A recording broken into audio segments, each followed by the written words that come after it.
Alright, well, today would be a good day to go over a few things on the Kubota F3060.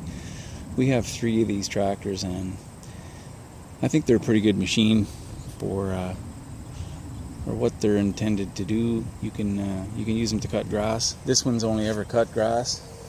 You can install a cab, and you can do snow removal with them. You can have a little sidewalk plow that angles left and right or straight, and you can have a snow blower, even a power sweeper. We have a forklift that we've made ourselves. Fits on not this one, but on the F2400s. It could be adapted to fit on this one. Thought I'd go over it. You know, I've never shown this machine in a video. I think you might have seen it cutting grass, but I've never talked about it. It's got a 60-inch mower deck. I prefer 60. We have a 72-inch. I'm not a big fan of the 72-inch decks. I find they just scalp, and then the odd place you can't fit, you got to come with another machine. So they are good if you've got big, wide open areas to cut, but we do have our big gang mower. So 60-inch is my choice, my number one choice. This has got 2,700 hours on it, I think, so it's anything but new. But I think when we bought it, it had like 300 or 400 hours. So we've had it for over 10 years now. Pretty happy with it. Needs a new seat cover, needs a good pressure washing, but I just thought I'd just show it to you anyway. This is what it looks like from day to day. It's a working machine. Everything we own is diesel, pretty much. Every lawn mowing piece of equipment, pretty much diesel. I've got a couple of smaller machines that are gas, but we don't use them. We haven't used them yet this summer. Power steering, hydrostatic drive. It's got the high and low range transmission, which is great for hill climbing. It's not a hill climbing machine, but it can climb hills like no other machine that I own. And it's got the two-wheel drive. It's kind of a partial 4-wheel drive, and then you can fully engage it into 4-wheel drive, which it's kind of hard to turn. So you only want to use that when you need it.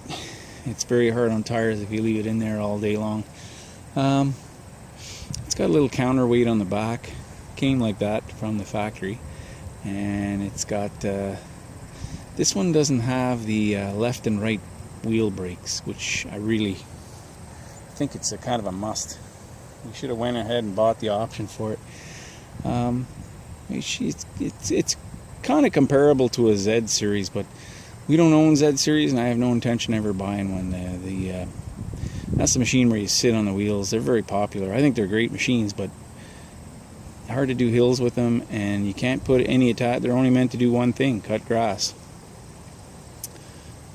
So we'll bring you in closer, and I'll show you the engine and the transmission. I'll give you a close-up of what we got here. So back down here, you've got your hours meter, and it's at, I don't know if you guys can read that, 2,792 hours. Your engine temperature. And that we used to put the sticker on here with the hours for the engine oil. We've stopped doing that. We write it right on the oil filter, so that's not accurate anymore. There's your headlight switch. You got one headlight in the front, and then your key over here, your glow plugs. You turn it part way and the glow plugs come on. Crank it all the way, it starts. A couple of warning lights up here, and then there's your tilt steering.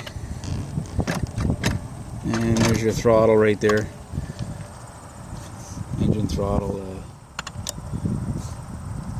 This is a differential lock pedal. And over here, if it had the option, you would see 2 pedals up here in front of this tin right here, and it would be a left and right wheel brake. So when you're turning sharp to the left, you can kind of feather that left pedal and not burn out. And same thing with the right. And you've got your your brake lock right here. And there's your hydrostatic lever, frontwards and forward reverse. You can see it's got about 2,700 hours, so your heel is starting to wear through here. This thing's the first thing to go. This is actually the brake. And then over here you've got your controls. That's to lift your mower deck or any front attachment you've got. There's your high-low range and your PTO. And here are the I don't know what this is for here.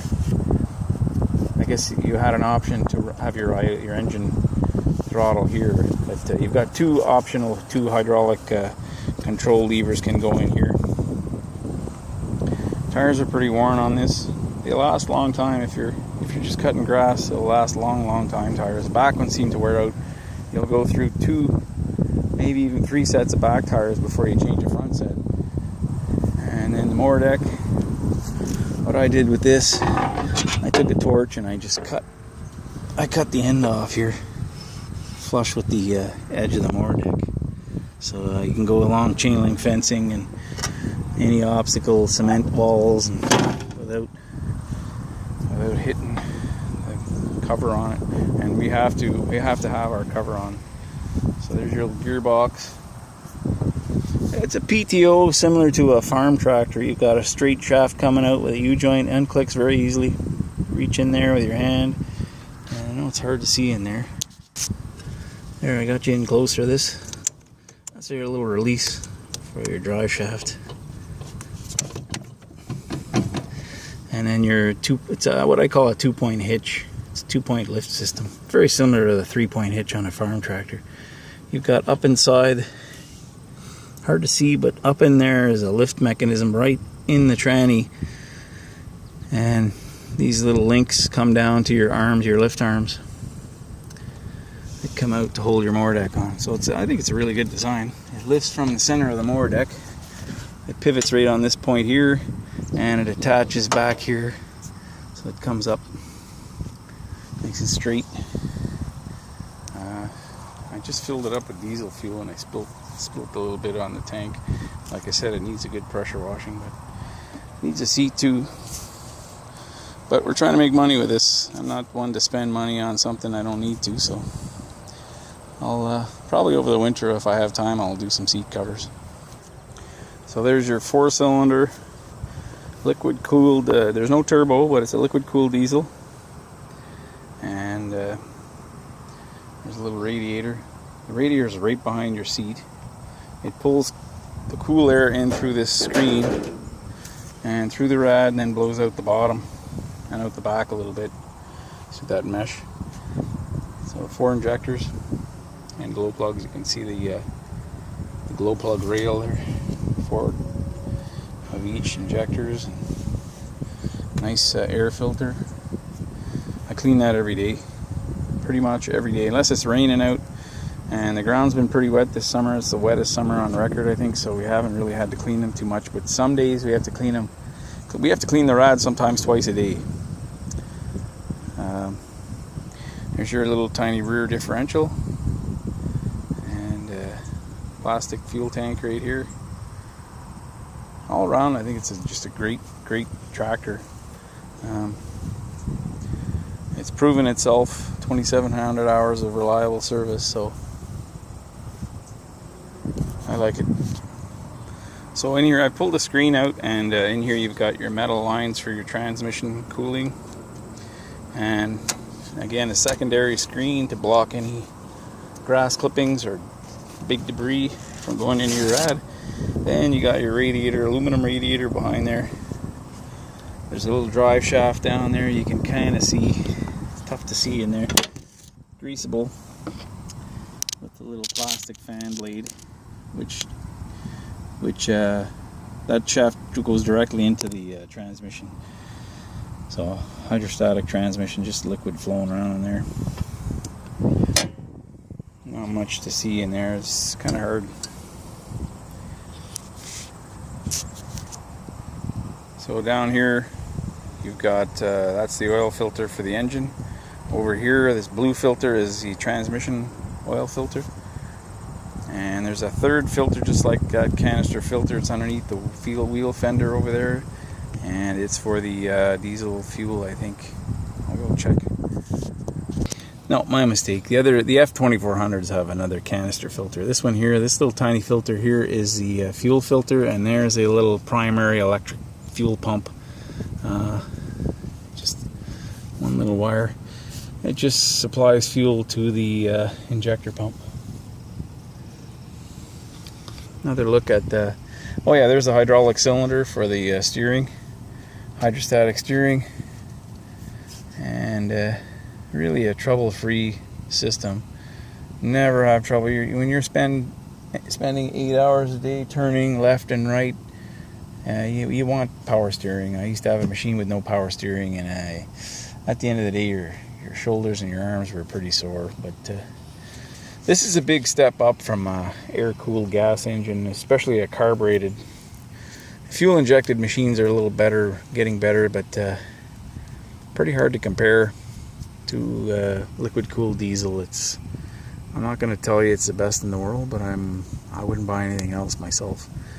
And with the other tractor we have, you've seen that one. It's an F2400. We do the walkways here at this site that I'm at right now. With that, we've had that at other sites. It's got over 5,000 hours on it. I've never really been into the engine. I've never really touched anything on it. Just little repairs. So they're up in here. There you can see the lift mechanism there now. You can see that cast iron piece with the large diameter spline to shaft going through it. That's your lift. It's kind of similar to a 3-point hitch on a farm tractor. And there's a better look at the transmission from underneath that sheet metal. Some hoses. And this does have, okay, I couldn't remember if this has the helper springs. Those springs right there are attached to the lift arm. So what they do, there's one on each side. They take weight off the mower deck and they put it on the wheel so you get better traction. And there's the battery, of course. So a great machine overall. Return line for the transmission, kind of in a bad spot. If I would change anything on this machine, I would put a shield over that or something. But I've never had trouble with it. I just think it's not in a good location. It should be a little protected, a little better than that. And it's got the full U-channel frame, front to back. It ends just behind the front wheels here. But your front end is the frame at between the big wheels. So there's a little look at my F3060. It's probably, I would guess it's close to 20 years old. Probably a 97 or 98.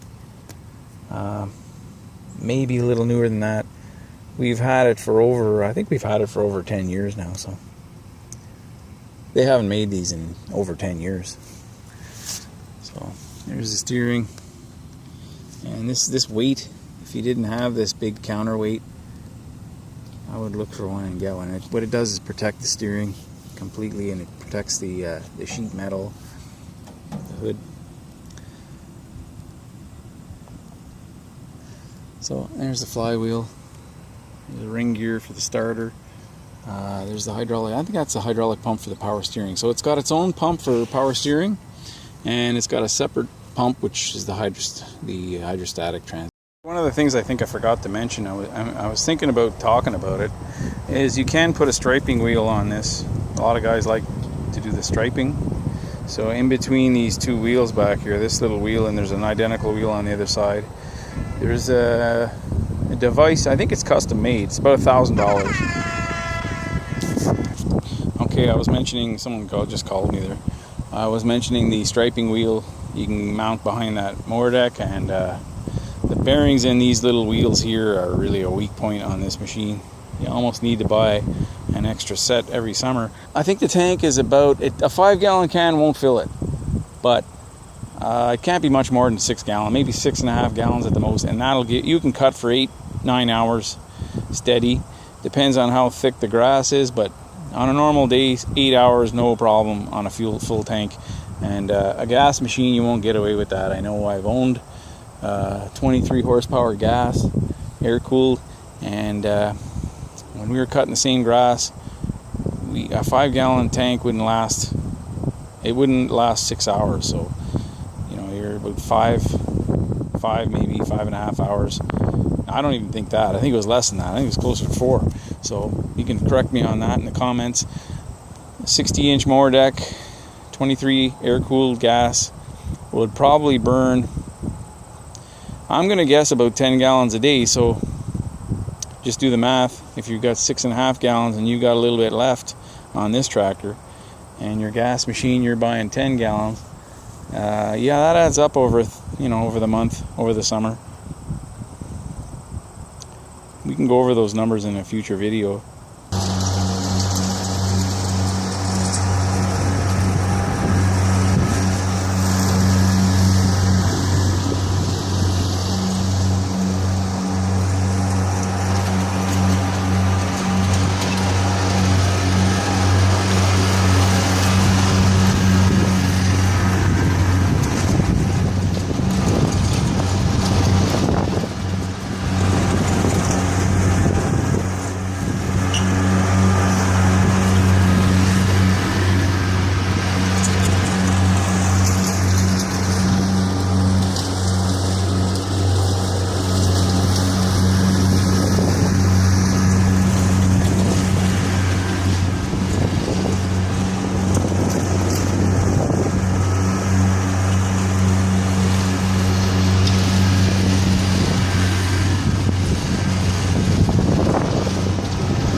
So thanks for watching, and thanks for subscribing, those of you who have subscribed, and leave a comment and a thumbs up. Thanks. Bye.